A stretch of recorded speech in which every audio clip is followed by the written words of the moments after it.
জীবনে একটা কাজের সাথে অলসতা করবেন না, সেটা হলো 5 ওয়াক্ত নামাজ। অন্তত ফরজ। সব কাজ চলে যাক, জীবন সব ধ্বংস হয়ে যাক, একেবারে কিছুই না থাক, এরপরে আপনার জন্য একটা কাজ না ছুটে, সেটা হলো নামাজ।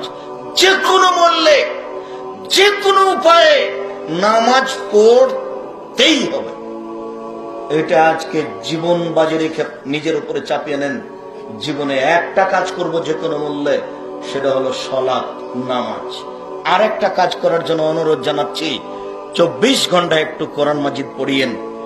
বেশি না পারলে 1 লাইন, বেশি না পারলে সূরা ইখলাস 3 বার। শেষ কথা থাকলো একটু হালাল রুজি উপার্জনের। শেষ কথা থাকলো, আপনি স্বামী হলে বউয়ের উপরে কঠোর হন। মহিলা মানুষ দুর্বল বুদ্ধির, আপনাকে বিপাকে ফেলে জাহান্নামে নিয়ে যাবে।